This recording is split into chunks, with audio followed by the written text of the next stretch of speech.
Salut, c'est Trado, je suis content de vous retrouver pour la mise à jour de l'analyse technique et la préparation de la semaine de trading sur indice et sur euro-dollar. On va commencer par le France 40, équivalent en CFD du CAC 40.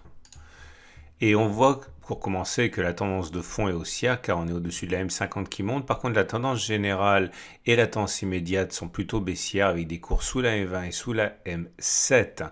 Dans ces conditions, les traders qui veulent acheter attendent sans doute que l'on revienne sur le support journalier des 6426-6420 ou que l'on clôture au-dessus du support hebdomadaire des 6690-6635. Ceux qui veulent engager une position baissière attendent sans doute un nouvel échec au contact de cette même résistance hebdomadaire des 6690-6635. Les bougies Aiki montrent que la tendance haussière s'étiole. Bien au contraire, la majorité des bougies Aiki sont rouges et on voit des mèches hautes et des mèches basses, ce qui montre que l'indécision prédomine davantage maintenant que la pression haussière. On regarde tout de suite les données en 4 heures. Et sur les données H4, on voit que la tendance de long terme est préservée avec une M200 qui est ascendante au-dessus de laquelle on évolue. Par contre, on est en dessous de la M50, on est en dessous de la M7, autrement dit la tendance de fond est baissière et la tendance immédiate est baissière. Seule la tendance générale est à peu près neutre puisque la M20 descend aussi, mais on est au-dessus. Dans ces conditions, ceux qui veulent acheter attendent sans doute que l'on revienne sur le support H4 des 6530-6500. Le stop loss sera généralement mis en cas de clôture en dessous, en clôture significative en dessous de ce support. Ceux qui veulent spéculer à la baisse, par contre, attendent soit un échec sur la résistance hebdomadaire des 6690-6635, soit que l'on clôture effectivement en dessous du support H4 des 6530-6500 puisque si c'est le cas, eh bien, on aura cassé un obstacle dans une tendance baissière, il y a des chances d'accélération. Regardez les bougies Aiki Nashi, elles sont pour l'instant assez mitigées, succession de rouge et de vert avec des mèches hautes et des mèches basses, c'est surtout un signe d'indécision sur ces données 4 heures. Et pour l'Allemagne 30, équivalent en CFD du DAX, on voit que la situation est relativement proche. Nous sommes plus très loin d'une résistance qui sera difficile à passer sans doute puisque c'est une résistance hebdomadaire à 15 750.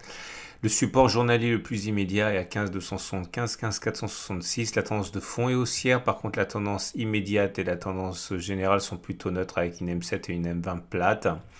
Ceux qui ont un biais aussi attendent une réaction sur le support journalier des 15 275, 15 466 ou une clôture au-dessus de la résistance des 15 800, 15 750.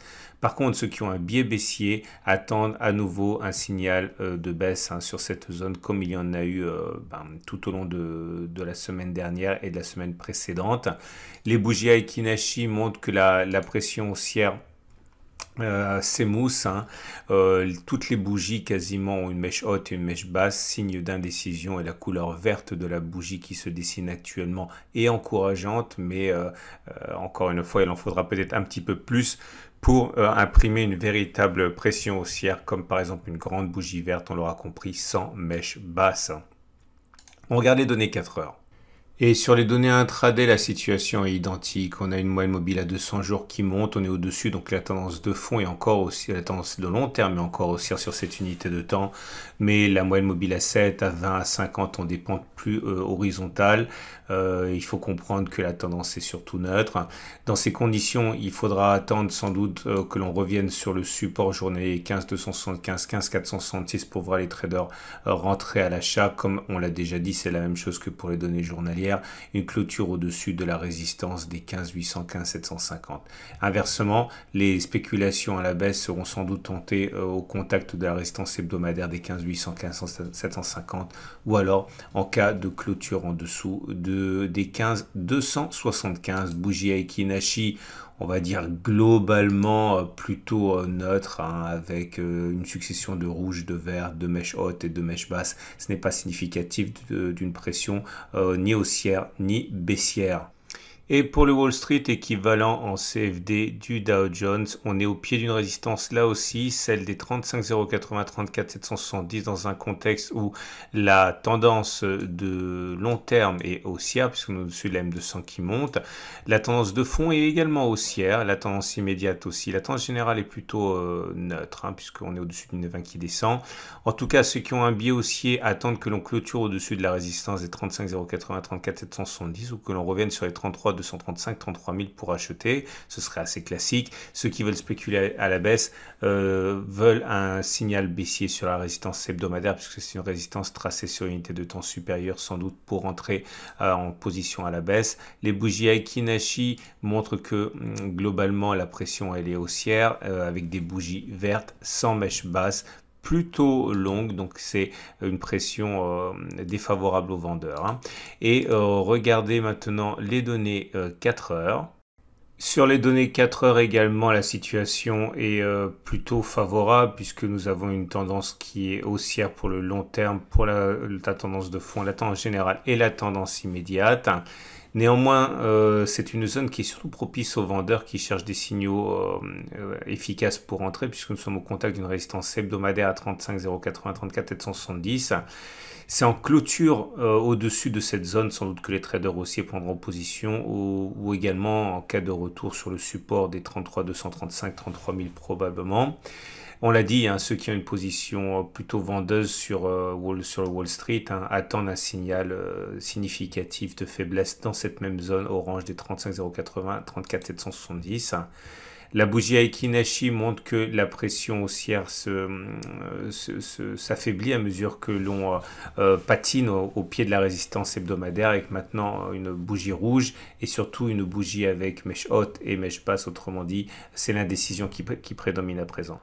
Et pour l'US Texan, équivalent au CFD du Nasdaq, on n'a rien au-dessus de nous. C'est une absence de résistance concrète, hein. Bon, il y a toujours la règle du changement de polarité. On peut prendre la distance qui a été parcourue avant la résistance que l'on reporterait par-delà la résistance de cette manière-ci, mais ce sont des résistances qui sont théoriques, hein, pas avérées.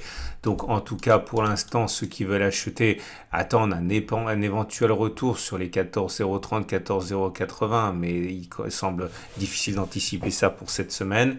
En tout cas, un retour sur cette zone probablement inciterait les traders à acheter, mais on n'a rien pour justifier une spéculation à la vente sur les niveaux actuels sans prendre des risques inconsidérés. D'autant que quand on regarde les bougies Aiki Nashi, on constate que la pression est toujours fortement haussière, avec des grandes bougies vertes, essentiellement sans mèche basse. Sur les données 4 heures, la tendance est là aussi très fortement haussière, puisque nous sommes au-dessus de la M50, de la M20, de la M7 qui monte, autrement dit la tendance de fond, la tendance générale et la tendance immédiate sont haussières. Par contre, une résistance semble se créer sur les 14 738, 14 707. Ceux qui cherchent un point d'achat pourraient être intéressés par une cassure en clôture de cette zone ou un retour sur le support H4 des 14 608, 14 590, voire sur le support H4 des 14 530, 14 483. Ceux qui ont plutôt un biais baissier peuvent tenter de spéculer à la baisse sur la résistance H4 des 14 738, 14 707, mais c'est un petit peu dangereux, puisque nous avons une résistance H4 sur une unité de temps qui est elle-même haussière, donc elle risque de casser relativement facilement. Les bougies Aiki Nashi s'affaiblissent, elles sont toujours haussières puisqu'elles sont vertes, mais on voit que la longueur des corps se réduit, et ça c'est un signe d'affaiblissement de la pression haussière. Et pour l'euro-dollar, nous avons des cours sur un support, le support journalier des 1,1864, 1,1847. La tendance de long terme est baissière, la tendance de fond, la tendance générale et la tendance immédiate également. Dans ces conditions, une clôture en dessous de ce support journalier qui acterait la cassure de l'obstacle à la baisse pourrait entraîner des positions vendeuses importantes de la part des traders qui ont un biais baissier. Maintenant, ceux qui veulent acheter sur cette unité de temps attendent sans doute que l'on revienne éventuellement sur le support hebdomadaire des 1,1607, 1,1658. L'achat sur le support journalier des 1,1864, 1,1847 est menacé par le fait que la tendance soit baissière sur cette unité de temps. Regardez les bougies Aiki Nashi, elles montrent que la pression n'est pas clairement établie, elle est plutôt neutre, avec deux bougies en formation qui sont avec des mèches hautes et des mèches basses. On regarde tout de suite les données 4 heures. Et pour les données 4 heures, nous avons une tendance de long terme qui est baissière, une tendance de fond qui est baissière, une tendance générale qui est baissière. Seule la tendance immédiate est plus neutre avec une M7 qui s'aplatit. Étant donné que la tendance est plutôt baissière, ceux qui ont un biais baissier attendent une clôture en dessous du support H4 des 1,1807, 1,1829 sans doute pour entrer à la baisse. tout comme un éventuel retour sur la résistance H4 des 1,1952, 1,1940. Ceux qui par contre cherchent des achats, des points d'achat, peuvent tenter d'acheter au contact du support H4 1,1807, 1,1829, en particulier parce qu'il est soutenu par le support journalier, on l'a vu, qui tient toujours des 1,1864, 1,1847. Donc clairement, un maintien au-dessus du support journalier des 1,1864, 1,1847, voire un retour sur les 1,1807, 1,1829 pourrait intéresser les traders haussiers. Regardez les bougies Aiki-Nashi, elles sont plutôt neutres avec une mèche haute, une mèche basse et il n'y a pas de véritable pression sur cette unité de temps, qu'elle soit acheteuse ou vendeuse. Voilà ce qu'on pouvait dire pour l'euro-dollar et les indices. J'invite à regarder à la fin de cette vidéo la préparation de la semaine de trading sur crypto et également l'analyse technique de moyen terme sur les indices et les cryptos. C'est juste à la fin de cette vidéo.